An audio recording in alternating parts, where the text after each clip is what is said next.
Good morning. This is Pastor Ernie Lewis of the Blue Point Church in Sisney, Illinois, with your thoughts for Friday.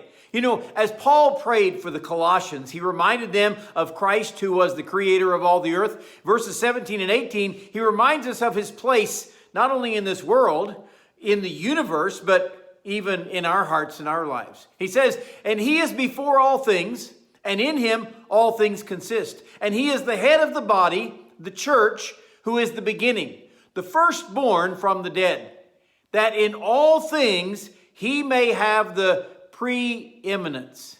Now we know that Christ was before all things. He is eternal. He was in the beginning before all of creation, and he will be here at the end when the Bible says that the world will be destroyed and burned up with an intense heat. Christ is eternal. But the verse says, and in him all things consist. Now, this speaks to the order of not only nature, but the whole of the universe, where all the systems of order were not only created, but put into place and into motion, where he, as the creator and the conserver, and he is the sustainer of all things too in the world that we live in today. This should give us great comfort, I think, to know that he is still in control of all things around us. And we're reminded that he is the head of the body, the church. As the firstborn from the dead, he prepared the church for their own resurrection. He paved the way for every believer.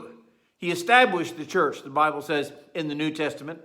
Unfortunately, sometimes we get in the way.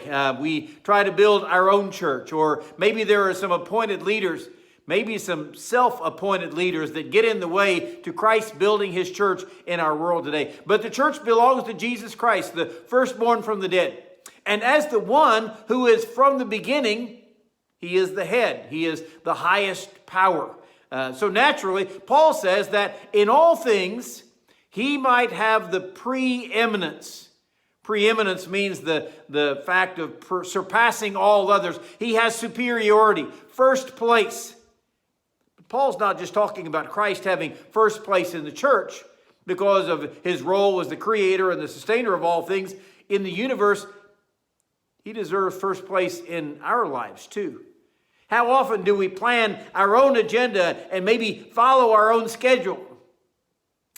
How many times does the Lord call to us and we simply ignore his spirit or his calling on our lives? If Christ is to have the first place in my life, he deserves first consideration in my day. I really think we should begin every day with that prayer. Lord, lead and guide and direct my life today. Getting directions, our orders for the day. Also, if Christ is at first place in my life, then he ought to be first place in my possessions. Everything that I own ought to be his. We know that he's given it to us. He has blessed us with it. That means that we ought to tithe, but it also means that we should use it wisely. We are stewards of all that the Lord has given us, that in all things he might have the preeminence. Think about that today. As a matter of fact, let's put Christ first in our life today and see if we can keep up that practice. We'll go from there.